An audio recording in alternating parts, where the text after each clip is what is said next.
Welcome, everyone, and thank you for joining us for today's NEC at Home program. My name is Nadine Heitinger, and I'm the Director of Communications at the National Arts Club. For those of you who are not familiar with the National Arts Club, we are a 501c3 nonprofit based in New York City with a mission to stimulate, foster, and promote public interest in the arts. Annually, the club hosts over 150 free programs to the public, including exhibitions, theatrical and musical performances, lectures, and readings. To find out more about the National Arts Club, you can visit us on Facebook, Instagram, Twitter, and YouTube. On behalf of our film committee, it is my pleasure to welcome you to today's event, Bond, James Bond, discussing the famous British spy and the Scottish actor who initiated the role of James Bond and starred in 7 Bond films between 1962 and 1983, Sir Sean Connery. We're joined by 2 true experts, Pfeiffer and Tom Vinciguerra, both of whom will be further introduced by the chair of our film committee, Gary Shapiro. Following the discussion will be a brief Q&A, so please feel free to use the Q&A function for any questions you might have. And without further ado, let me turn it over to Gary. Please enjoy the program. Thank you, Nadine. Lee Pfeiffer is editor-in-chief of Cinema Retro magazine, devoted to films of the 1960s and 1970s, and its popular website, cinemaretro.com. He's co-author of The Incredible World of 007, The Essential James Bond, and the Films of Sean Connery. He has many times spoken on TV in the UK and in the US, discussing Connery and Bond. He's also written books about John Wayne, Harrison Ford, the careers of Clint Eastwood, and Tom Hanks. Lee Pfeiffer will be joined by Tom Vinciguerra, who's a visiting scholar at Columbia University, who recently supervised and edited a volume called Conversations Across Disciplines, 75 Years of the University Seminars at Columbia. He was deputy editor of The Week, which was an editorial team, a member of an editorial team of a weekly news magazine devoted to analysis of national and international affairs. He's a writer and consultant for the New York Times, an author of about 180 articles in the Times. He was associate editor and acting editor of Columbia College Today, the award-winning alumni magazine at Columbia, and was a copy editor at The Economist. His books include Cast of Characters, Walcott Gibbs, E.B. White, James Thurber, and The Golden Age of the New Yorker magazine, published by W.W. Norton, and Backwards Ran Sentences, The Best of Walcott Gibbs from the New Yorker, Bloomsbury, 2011, which was chosen as one of the best books in 2011 by the Washington Post. It gives me great pleasure to welcome both Lee Pfeiffer and Tom Vinciguerra to the National Arts Club to talk virtually to talk about James Bond. Thank you.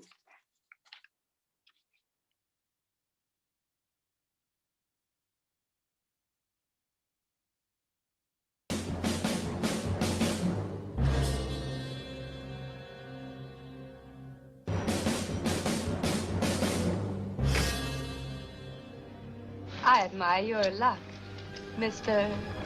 Bond. Bond. Bond. Bond. James Bond. Oh, nice to have met you, Mr. Bond. Good evening, Mr. Bond. Goodbye, Mr. Bond.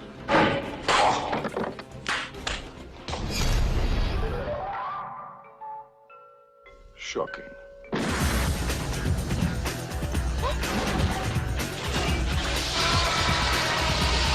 Positively shocking. You certainly left with his tails between his legs.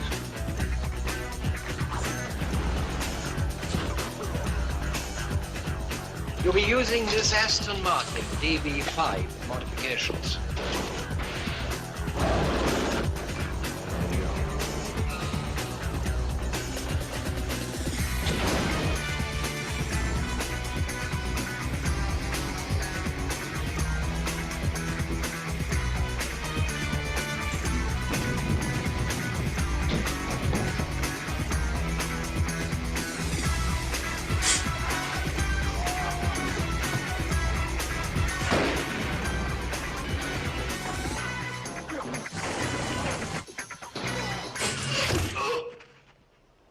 I think he got the point. My name is Christopher Law.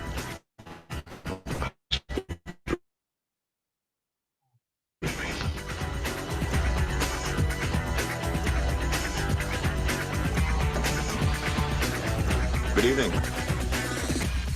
Do you expect me to talk? No, Mr. Bond, I expect you to die. Well, now that you're dead, perhaps some of your old friends will pay a little less attention to you for a while. Blofeld. I am about to inaugurate a little war. Let his death be a particularly unpleasant and humiliating one.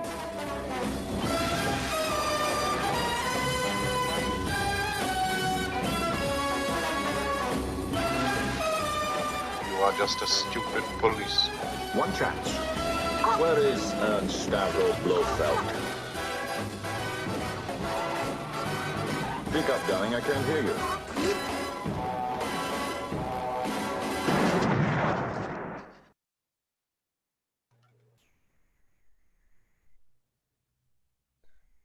I guess that was exciting enough, Tom. It's a good kickoff. It's a very It good brings kickoff. back a few memories. As I said before, we usually meet up in our favorite clubs in New York.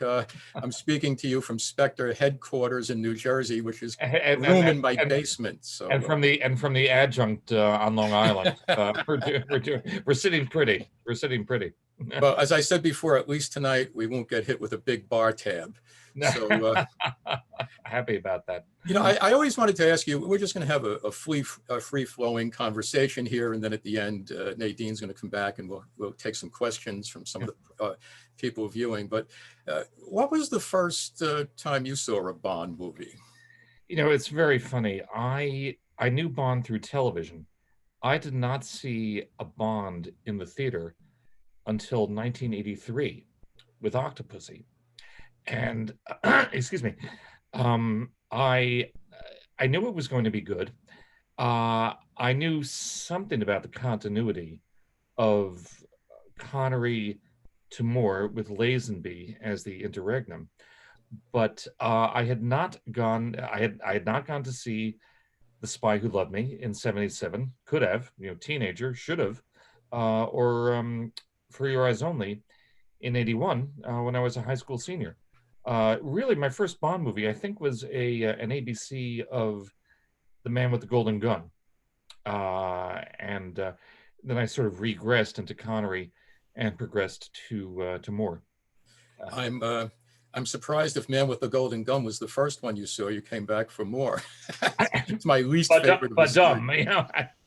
One time I got to know Christopher Lee, who played the Man with the Golden Gun, and one time my friend Dave and I were having lunch with him in London, and he said, he came in, he said, "I'm mad at you, Lee." I said, "Why?" He said, "There's a quote from you in the press today, and you said that my Bond movie was one of the worst." I said, "I never said that, Christopher." He said, "Yes, it's a direct quote." I said, "No, what I said was it was the worst." Oh. And and your first Bond experience, if I may? Well, it's funny. In 1964, when I was 7 years old, 7 or 8 years old, I guess, I was into these Vincent Price movies. The Hammer films, and yeah. He had a movie out with Peter Lorre called Twice Told Tales, and it was the second feature with From Russia with Love. From Russia with Love meant nothing to me, so I had my father take me over to see the Vincent Price picture. When it was over, he said, "Don't you want to stay and see the other?" And I said, "I don't want to see a Soviet love story." And, and he said to me, "Oh, this guy's supposed to be some kind of a super secret agent. They're all talking about him." And it had quite an impact on me. I never saw anything like it. I thought it was just terrific. And we were lucky in 1964 because that was a year in the United States. We had 2 Bond movies. From Russia with Love opened earlier in the year, and then at the end of the year, Goldfinger opened. And incredible, even better, you know. That. So I was hooked, you know. And so I guess, like most men, we never outgrow our boyhood interests. Absolutely, absolutely. As my goodness, I'm forgetting. What's her name in Goldeneye said, "You're like boys with toys." Yes, that's right. So that's right. But what most people don't realize, Tom, we were discussing a little bit before, most people watching probably think, unless they're a real aficionado, they probably think that Sean Connery was the first person to play James Bond. But will you enlighten them as to who it was that first played him? By all means, it was Barry Nelson in a CBS live television performance of Climax Theater. This was 1954. Yeah, an adaptation of Casino Royale. An adaptation of Casino Royale. And he was actually an American secret agent who was called Card Sense Jimmy Bond. That's right. And Michael Pate played his British contact, Clarence Leiter. That's right. I don't know why they changed the name. Yeah, it was 1 hour of live TV, and many years later, I got to know Barry Nelson, and I said before to Tom, I said I'll drop some names throughout the evening, but not to be pretentious. All of these people are gone, and I knew them, and they shared with me certain stories, and I said to Barry, well, you know, how did you feel playing Bond, you know, after they made the movies? He said, well, I felt foolish, but he said, after I saw Connery play it, and I realized how inappropriate it was to cast an American with a crew cut. He said, in 1954, the first novel had just been published, and he said it meant nothing to anyone. It was just, you're playing a guy named James Bond, and he said it had absolutely no impact on him. Quite right. And because Fleming had been so intent on selling Bond in some capacity, they decided to make it as commercial as possible. And so you had to have an American secret agent. That's right. As opposed to a British one. And we had been talking about who Fleming had in mind even before, well before Dr. No. And I find it fascinating that such names as Richard Burton and David Niven, and I believe Cary Grant were. Well, Cary Grant, yeah. And again, I'll drop a name, but Cubby Broccoli, who was one of the producers of the Bond films, along with his partner, Harry Saltzman, I got to know him later in his life, and he said, well, I never considered Cary Grant for the part because Cary wouldn't have done it. And I said, well, how do you know? He said, he was best man at my wedding. And so he said photographic evidence. Yeah, he said at that time in the early 60s, Cary was probably the biggest movie star on the planet. And he said he might have done one, he might have done the first, but there was just no way that he was going to get tied down to a series of films. So we never really considered him. I did know that they strongly considered Patrick McGowan, who would go on to fame and fortune as Secret Agent Man, aka Danger Man, and later on the great classic, The Prisoner. McGowan turned it down because he was very, moral grounds. Yeah, he was very prudish. He said too much sex and violence. And another friend of mine was Richard Johnson, the great British actor of stage and screen, known mostly for people as the star of The Haunting, the original version of The Haunting, Robert Wise. And he said to me that they offered him the role, and he said, I turned it down. I just didn't see the potential in it. And I said, do you ever regret it? And Richard said, no, I don't, because if I had played Bond, we wouldn't be talking about it 50 years later, because I studied at the Royal Academy of Drama. I would have been so right for the role. I would have played it wrong. Sean was so wrong for the role. He played it right. Right. Oh my goodness. Well, because he had no preconceived notions about it. It's funny, just touching on Cary Grant for a moment. I've got some liner notes to some of Bernard Herrmann's best film scores. He described North by Northwest as the forerunner of all the James Bond movies. As I mentioned in my appraisal of Connery in the Times when he passed away, none of these people would have been, to my mind, right for a mega character in an ongoing mega franchise. Any one of them could have done a one-off. That's right. I think that Connery with his unique combination of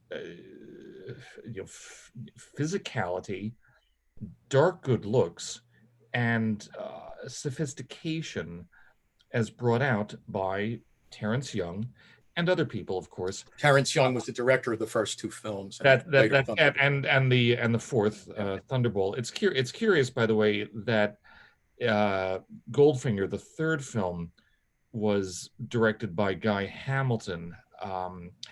I'm curious. You really know far more about the production of these movies than I do. How was it, to your mind, that Hamilton perfected the formula in Goldfinger? I mean, he really established the template. Yeah, well, Terrence really was the guy who played a crucial role in what we know to be Bond, because Connery was raw material. He was working class background. He was a working actor, but he wasn't on the fast track until he got this role, and it was against all odds. Terrence Young opposed casting him as Bond. He had worked with him in a B movie a few years before and thought Connery was too rough around the edges. But once he was cast, Connery would always claim it was Terrence that made him a success in it. He was the one that brought him to Savile Row, taught him how a gentleman dresses, how a gentleman dines, the kind of wines, and how you smoke a cigarette. Terrence was James Bond in real life. He was a sort of a snooty upper crust guy and a very witty man. And it was his idea to initially improvise a lot of these humorous things in the script. The very first script of the film for Dr. No, which Cubby Broccoli and Harry Saltzman had everything riding on. Every studio had turned it down until David Picker at United Arts, he was the head of production. The late, great David Picker. Yeah, he passed away last year. He's a wonderful guy, but he's the big hero in all this, because when Columbia turned it down, they went to United Arts. David was a fan of the books at that time in the early 60s. He jumped on it and he signed them for it. But it was very much a work in process. And Terrence Young brought a lot of this improvisation and style to it. He took Connery and made him into what he would, later become. As I said in my piece in the Times, you're quite right. He really gave this rough diamond a sophistication, a panache. Unlike Bond, he was neither a womanizer nor a bodybuilder. But he did have all of the other requisite elements to bring him to cinematic life. Well, Connery was a bodybuilder. He was. No, he was, but Terrence Young was not. Yeah, Terrence Young was. Yeah, but the thing is that it was just another case of good luck for Connery, because he was under contract in the late 50s with 20th Century Fox, and they put him in a movie with Lana Turner called Another Time, Another Place. And when which I had forgotten about. Yeah, they just didn't have anything to do for him. And the only other thing he really did for them was a cameo in The Longest Day. And they dropped him from the contract, which made him available for the Bond film.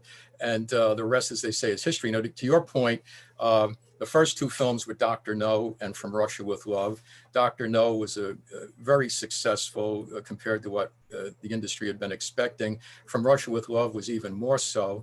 The series had the benefit of, just when they were launching production on Dr. No, the newly installed President Kennedy was asked by Life magazine to provide a list of his favorite 10 books of all time. Books, and From Russia with Love came in 5th, correct? Yeah, among all these books you might expect, these heavy books, he put From Russia with Love. All of a sudden, because Kennedy was so influential, everybody was Bond crazy just when they were bringing the films out. And by the time the third film came out in '64, Goldfinger, unfortunately Fleming didn't live to see that. He died just before it opened. He got on the set, did he not? Yes, he visited the set. He had obviously seen the first two films and liked them very much. But he died right before Goldfinger came out. And that's the third film that really launched Bond from being a popular success into an international phenomenon. The introduction of the Aston Martin DB5, the racy names, you know, Pussy Galore. I mean, this You know, stuff is funny today, but it, the villain at the beginning of the film, as opposed to Dr. No toward the end. Yeah, that's right. All the trademarks started to emerge. Yeah. And Guy Hamilton was a guy who was like Terrence Young. If you knew him in real life, he was very sophisticated, very witty, very stylish. So when Terrence didn't do that film, I forget why, Guy really brought it up to yet another level.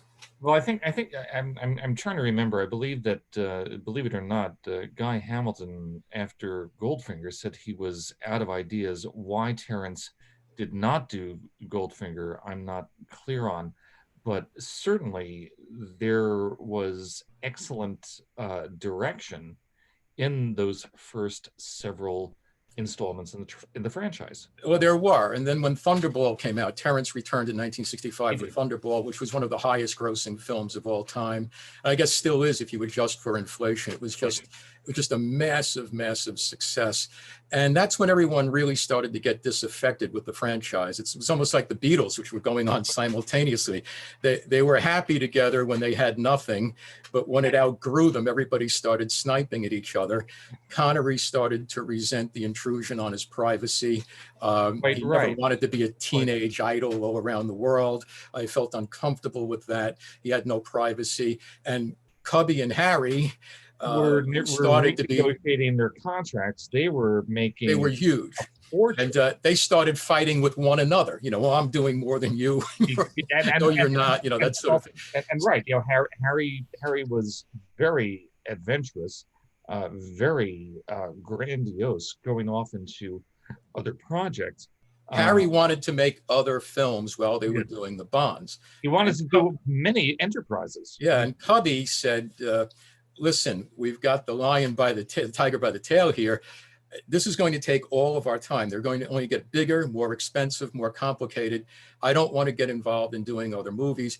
Harry went off and made another successful series of spy movies with Michael Caine, The Ipcress File and Funeral in Berlin. And they did both do Chitty Chitty Bang Bang. Yes, and Cubby told me that was a big musical in between Bond movies. And he said, I never tried that again. I found it too draining to work on anything other than Bond. He said, I'm just going to work on the Bond films. Later in '74, the two of them split up very under an acrimonious situation. Everybody started to fall out of love with one another. And Connery was initially supposed to do, after Thunderball, he was supposed to do You Only Live Twice and On Her Majesty's Secret Service.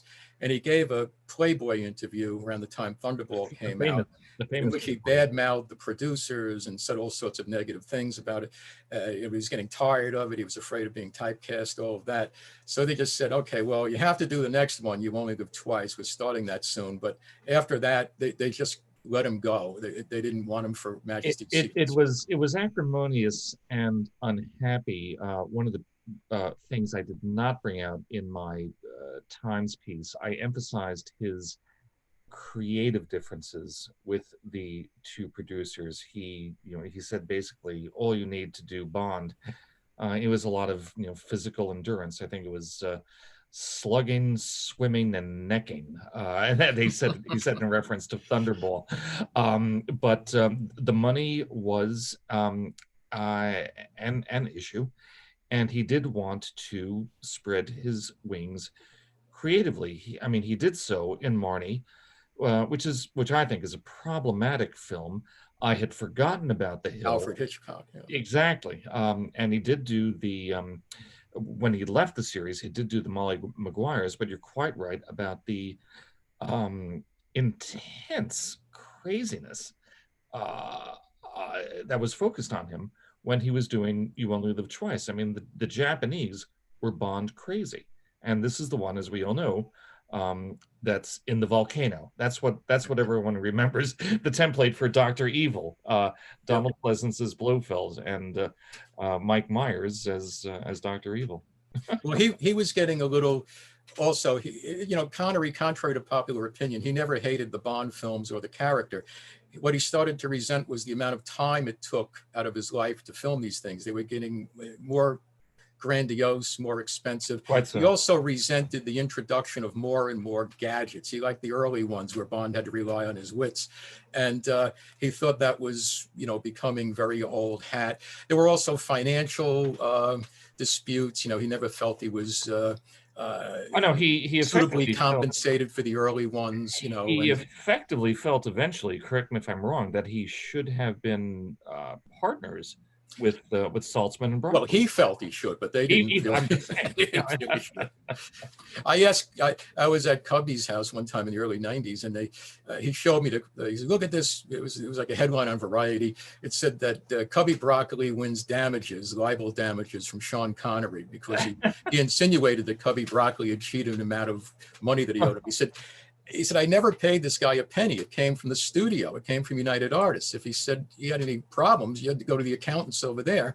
And curiously enough, Connery loved David Picker, who was running United Artists, said he was the only studio head that never cheated him, but he kept coming back to Broccoli and Saltzman. I should mention that, at the end of Cubby's life in the mid-90s, the two did reconcile, at least by phone. So they did have a nice conversation. They did, and that was very poignantly portrayed in the excellent documentary Eon, Everything or Nothing. Yes, but they had, it became, and Connery was also very upset about the fact that in his initial contract, he couldn't do any other films outside of Bond unless Cubby and Harry approved. Well, he got them to cancel that. That was too draconian. And he did some fine movies. I mean, in between Bond films. Marnie was a high profile film, but it was a rare flop for Hitchcock. And he did a masterpiece of a movie for Sidney Lumet called The Hill. And I urge everybody watching, and if you haven't seen it, just go on Amazon and buy it. It's just a superb performance and a superb film. And it got great acclaim, and it didn't make any money. And I think if some of these earlier films had taken off in a big way, he might have been less resistant to playing Bond. Now, of course, on Her Majesty's Secret Service, he was supposed to do, and Cubby and Harry said, well, that's it. We're not going to deal with a big star anymore. We're going to get an unknown guy who'll be grateful to stay with this for years. So they hired George Lazenby, who was an Australian model with no acting experience. And George acquitted himself, I think, most people think, very well. I think so too. And I'm very curious because there's a sharp difference of opinion about this. Would Connery have worked in Secret Service? He was so self-assured by this time, even bored with Bond.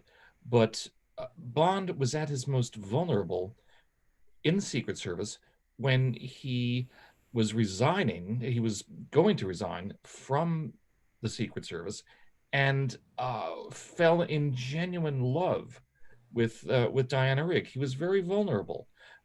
Could Connery have succeeded? Well, I think he could have as an actor, but I don't think audiences would have accepted it, because the whole reason On Her Majesty's Secret Service is so odd in that era of the series, it's so dramatic and it's so realistic compared to some of the other ones, is because they did have a new actor they were introducing. But of course, right in the middle of production, Lazenby tells the producers, "I've had it. I'm not doing it." I said, "Now you're quitting. You're a nobody." Thanks to the advice of his Svengali. I can't remember. Ronan O'Reilly. But that's right. But so they got what most people don't know. Also, is that when Lazenby quit, they had actually hired an American actor to play John Gavin. Diamonds Are Forever. John Gavin, who is best known to everyone out there. You've seen him. He plays the hero, the boyfriend in Psycho. Psycho, and eventually became our ambassador to Mexico. To Mexico under Ronald Reagan. Yeah, but John Gavin was signed for it, and nobody was truly pleased with it. And David Picker told me that he said, "I've got to get Connery back." So he went over to Spain, where Connery was living, and played golf with him, because he said, "I learned if you want to do any business with anyone, you play golf with them." So he said, "All right, Sean, what's it going to take to get you back for this role?" He said, "Well, I want the greatest salary ever paid to an actor. I want a percentage of the gross. I want punitive overtime for every day it goes over schedule." And he said, "I want you to finance any 2 films that I choose to make."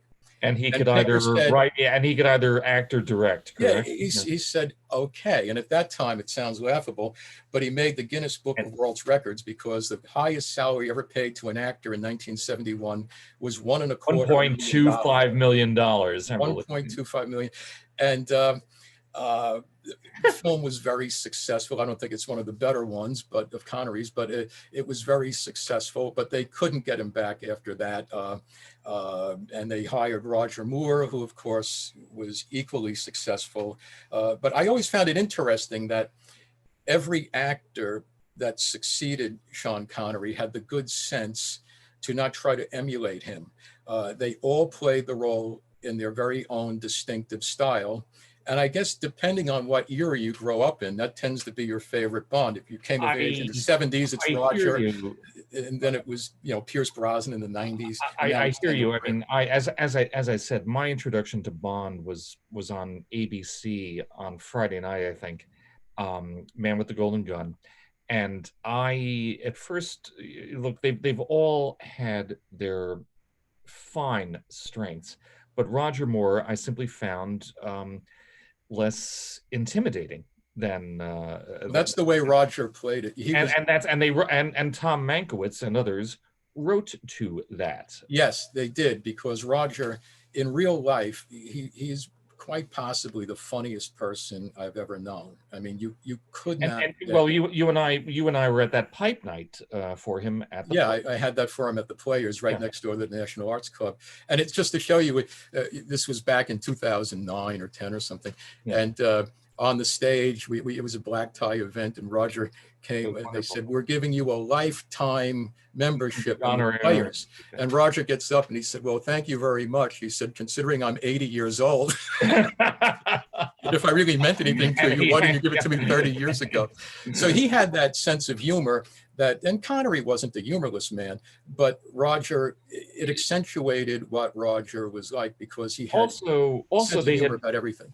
They were beginning to run out of filmable original material. I think it was our friend Steve Rubin who said, who quoted some United Artists executive as saying that in the Roger Moore era, basically what we have now is a great Bond villain, a great Bond title, and 10% of a usable plot. They would take these elements and they would weave them into something that Fleming had not conceived of. Connery had the good fortune to be around for the first several movies, which hewed very closely with cinematic embellishments to the novels. You Only Live Twice, of course, was the first real. They just used the title and the location and the Japanese setting, you know, and a couple of the characters. You're quite right. Blofeld, especially. I tried to make the point in my Times piece that Connery had, with the direction of Terence Young, and of course, with the talents of,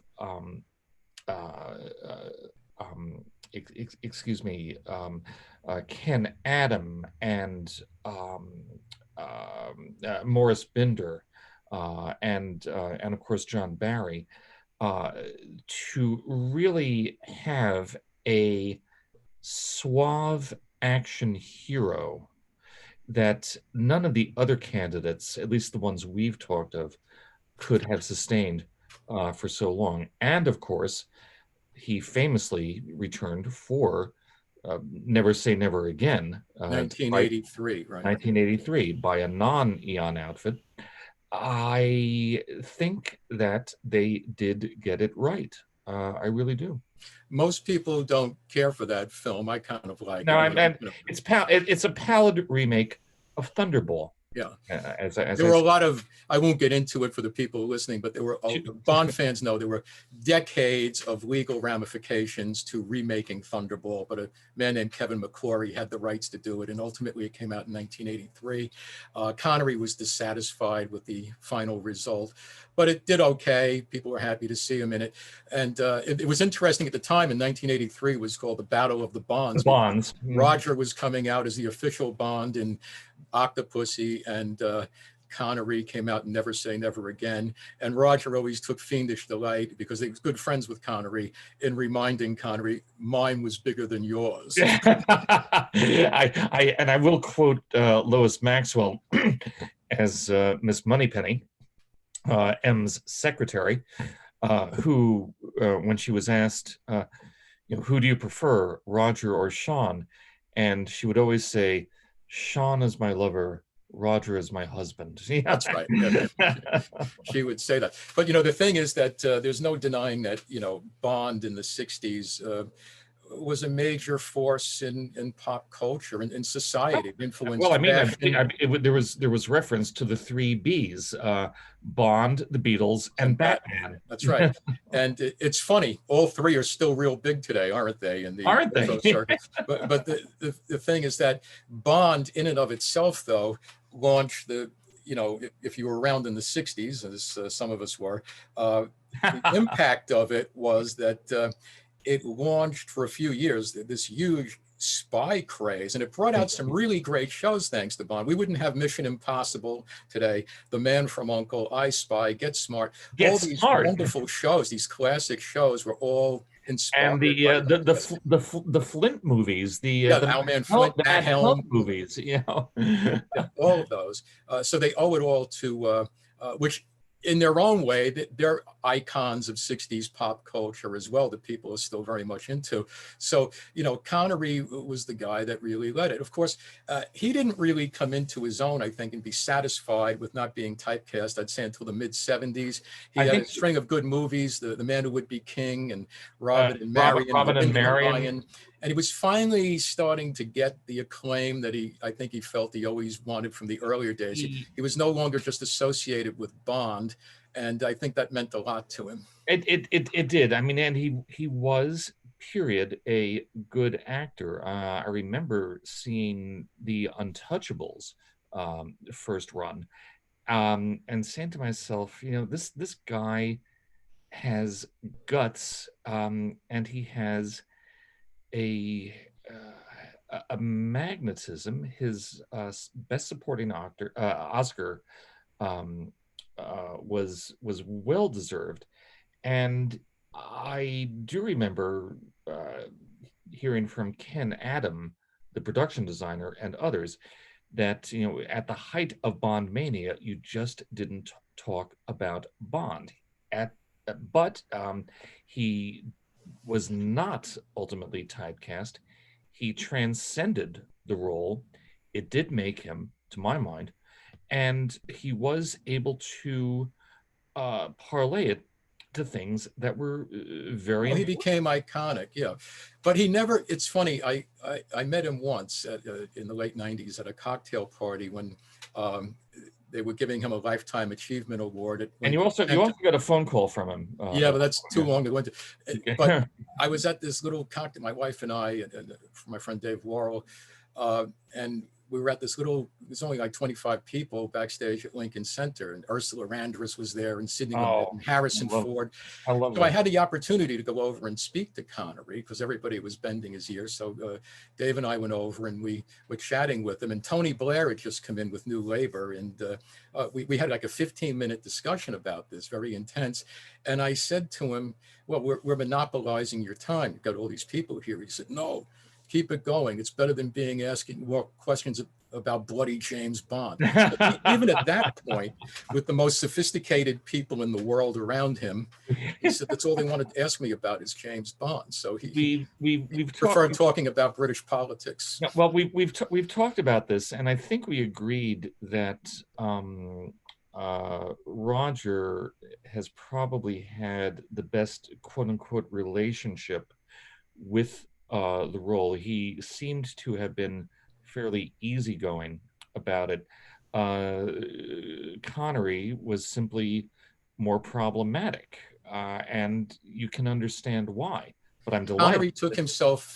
Connery took acting far more seriously than Roger. If you were at that time at the Players Club, when I asked Roger what his best screen performance was, he thought a minute and he said, none of them.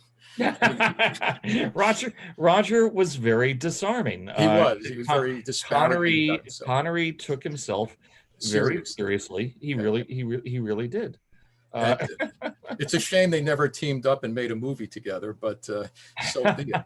But but here we are 50 years later, and I think they would all admit from the early days, certainly the people I knew from the early days, all said, look, we thought this thing had potential. Even Cubby would say, I thought we could get 4 or 5 films out of it before it ran out of steam. He said, anybody who is telling you that they thought this thing would be going for decades is full of it.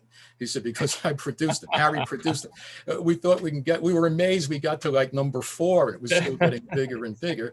So it really is a testament to the people that worked on them. One of the things Connery really appreciated about the films were the craftsmanship in them. He may not have liked. They had a wonderful team in general. And Adam and Peter Lamont, all these guys that did these great bits behind the scene, and Peter Hunt editing it, and the music of John Barry in the early films.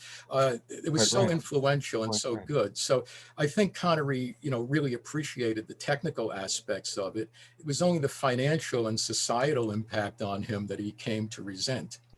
I think I'm trying to remember who it was. Actually, there have been a couple of people who said that when he is Bond, when he is on set, when he's doing his thing, he's fine. But off camera, he became rather dour, and as I said, did not want to talk about the phenomenon.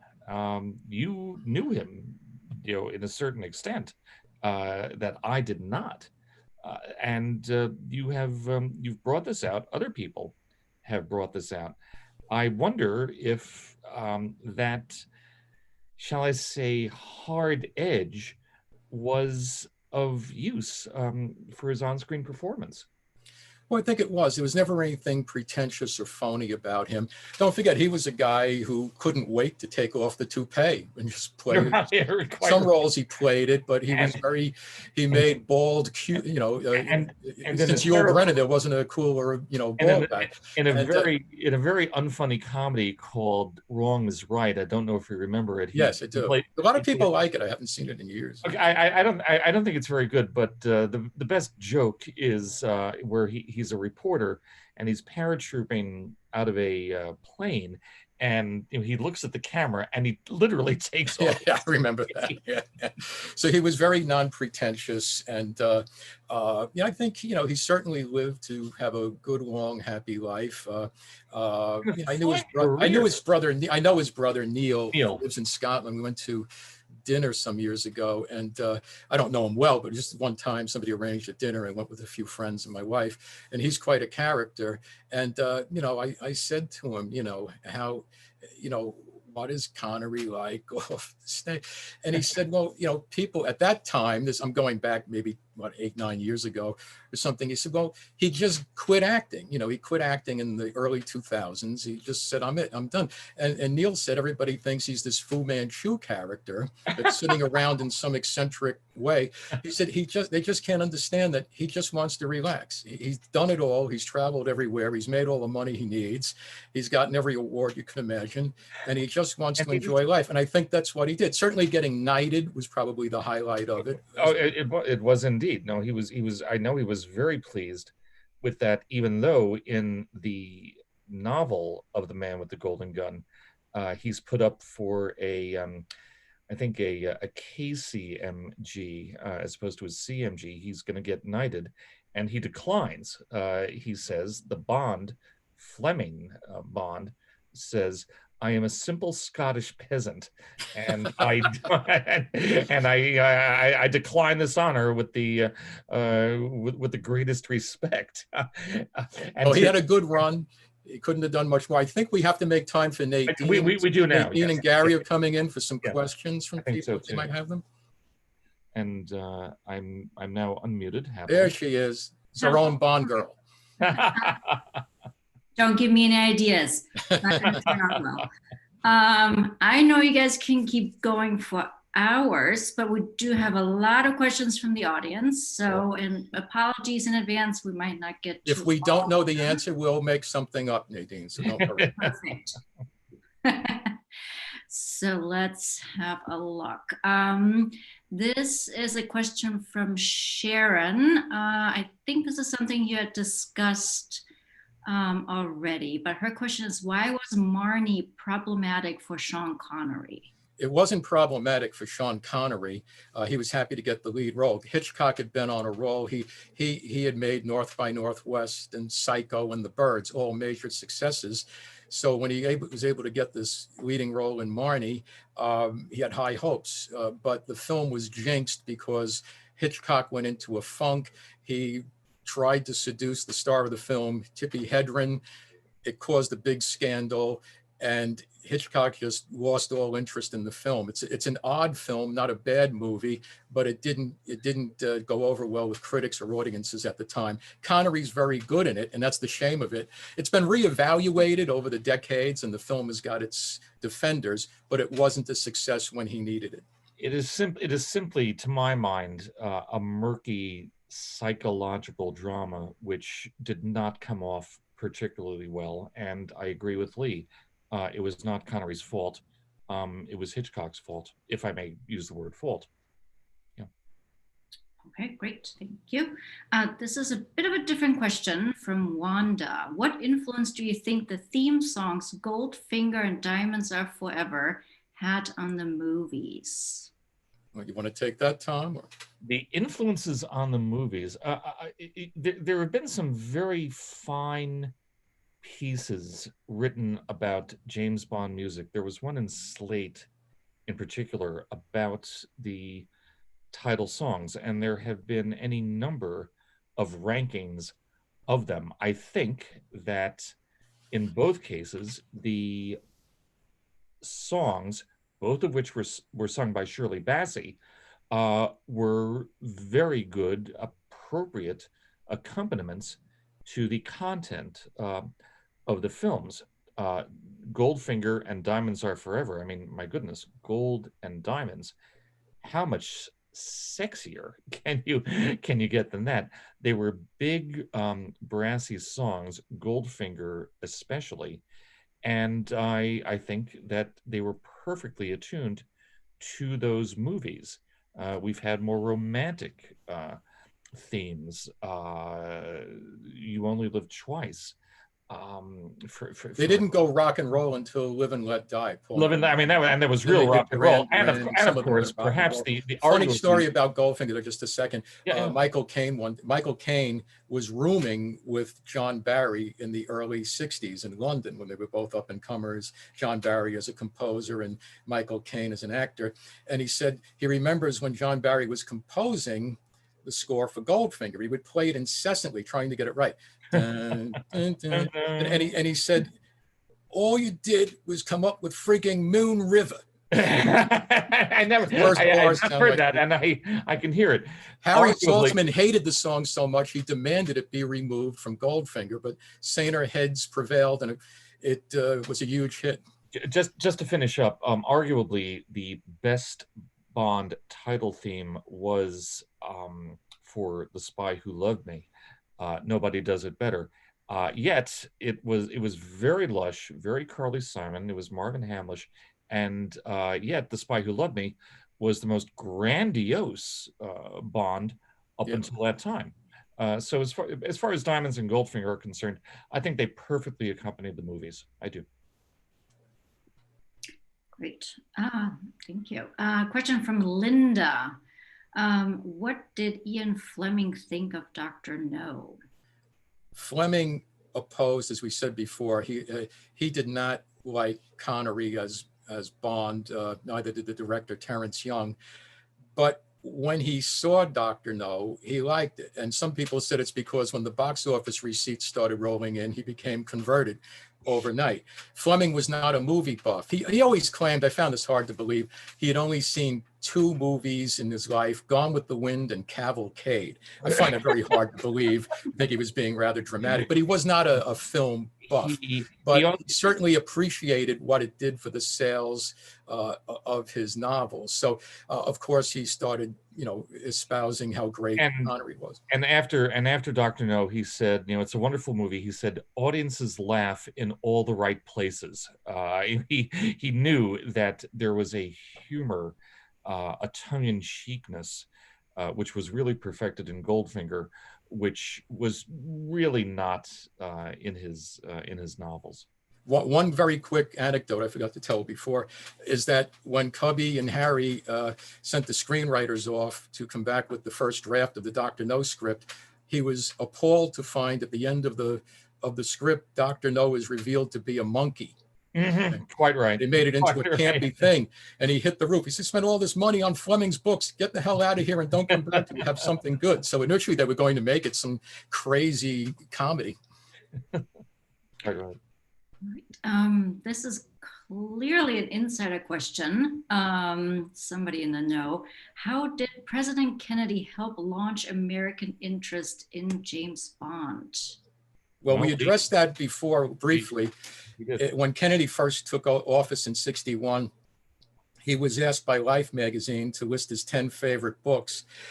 And I think Tom said it was number 5 on the list was From Russia with Love. And that shocked people because in between all these great works of literature, you can imagine, came this paperback Cold War thriller type thing. And Kennedy was so influential, anything he said and did carried a lot of weight. And it was perfect for the producers because they were just starting production on Dr. No. So it had Kennedy's stamp of approval. Quite right. Right. This is from Paula. What do you think of the new James Bond movies? Why don't you? By all means. The Barbara Broccoli and Michael Wilson, Cubby Broccoli's stepson, took a big risk when they decided to pull back from, in my opinion, the over-the-top Pierce Brosnan entries and get to a very, very gritty, even dark Bond, who in some respects may be more like Fleming's Bond than Connery ever was. I greatly enjoyed Casino Royale. I was very pleased that they were able to take Fleming's first novel, give it a lot more backstory, but retain the essential showdown at the gaming table.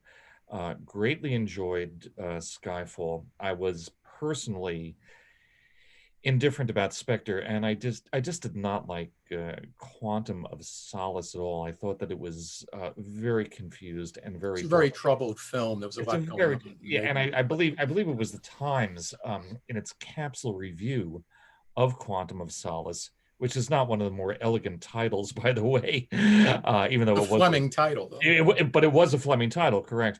The Times said, "Why so glum?" ? That's my take on the Daniel Craig. Well, I think that Craig has done a great job. I agree. I do think, and I think Craig has argued that if some of the Roger Moore and Pierce Brosnan movies were over the top with the humor, these lack almost any humor. Right. And I think even he said, give me something a little lighter. They're very well made. They're very dramatic and they're very interesting. But I do think they need somewhat of a lighter touch to them. And we'll see what happens if and when No Time to Die is ever, if we live long enough to see it released. So I don't blame them, but it keeps getting postponed for obvious reasons. Well, that leads to a question that's been asked quite a bit. Who is your first top choice for the next Bond after Daniel Craig? Oh, I wouldn't even know who's suitable today. You know, ever since Don Knotts passed away, he would have been my choice. I don't really.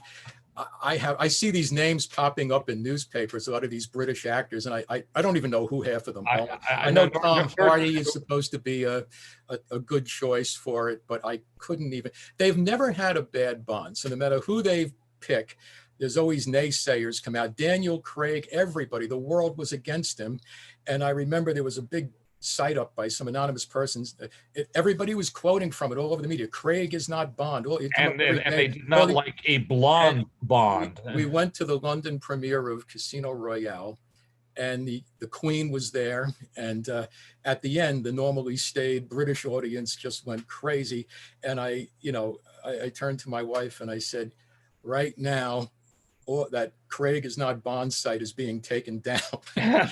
So I trust their judgment, even if it doesn't seem like it's good at the time, because they've never, in my opinion, they've never had a bad Bond. No. We all have our favorites, but I don't think anyone can say they ever had a bad or totally inappropriate person play it. Surprisingly, a poll just came out, Tom. Did you see that a few weeks ago? That they asked who everyone's favorite Bond was, and after Connery, of course, it was Timothy Dalton, which I was very happy. Well, he only made 2 films, and he was very good, I thought. So I was happy to see that. I loved The Living Daylights. I thought that License to Kill was far too violent. But I'm with Lee in that I cannot begin to think of who's next in the running. Rest assured, though, that Eon is very canny. They know what they're doing, and I'm sure they'll make a fine choice, whoever it is. Yeah. So actually, this has been popping up while you guys were chatting. What about a black James Bond, like Idris Elba, for example? There's no reason, Bond isn't racially identified. The only thing I would say is that if they hire a black actor to do it, I wouldn't envy him, because the old school people would say, they're doing it as a gimmick. The guy without anybody even seeing a foot of film, people would say, they're being politically correct or something. But there's absolutely no reason. Bond is not racially identified. No reason. But I really do think that such talk, and I have seen it floated, is perhaps, in fact, United Artists generated publicity. But as I brought out in my piece right up top, when Connery gave his only interview during the filming of Thunderball to Playboy, he said, well, there are any number of people who could do this role. No reason why not. Because he was already becoming disenchanted. I look forward to what UA and Eon settle on. Who knows? Great. Or a female James Bond. No, don't go there. Please. Barbara Broccoli has ruled it out. She said that's going too far. Bond is a man. There's no reason to. If he's not racially identified, he's certainly identified by his sex. I think actually Barbara is the female James Bond. What's next? Casting George Clooney as Wonder Woman? Exactly. It doesn't make any sense. Bond's got to be a man. I think everybody would agree on that. I do agree, actually, as well. Last question, and top 3 James Bond movies. Oh, you go first, Tom. I got it. And it may be a 3-way tie, I don't know. Goldfinger, Thunderball, and On Her Majesty's Secret Service. Well, I'd say Goldfinger, From Russia with Love, and On Her Majesty's Secret Service. And everyone out there who hasn't seen On Her Majesty's Secret Service with George Lazenby, don't be put off on it that he only played it once. He did a very fine job, and it's a great movie. It's got a real heart to it. It's more dramatic. He gets married in it. It's a very dramatic conclusion to the film. So give it a try. Agreed. You'll like it. Agreed. Great. Thank you so much. Thank you, Lee. Thank you, Nadine. Tom. Thank you, Gary. Nadine. Thank you, Gary. Thank you, our film committee, for putting this wonderful event together. Thank you for everybody who attended. Please join us for some of our other programs. They can be found at nationalartsclub.org. And with that, I bid you all fair and good night. And Night, everyone. stay Thanks safe, for tuning everyone. Thank And you Happy again. New Year. Thank you, Lee. Thank you, Tom. Have a good night, everyone. in. Thank you. Take Thank care. you so very much.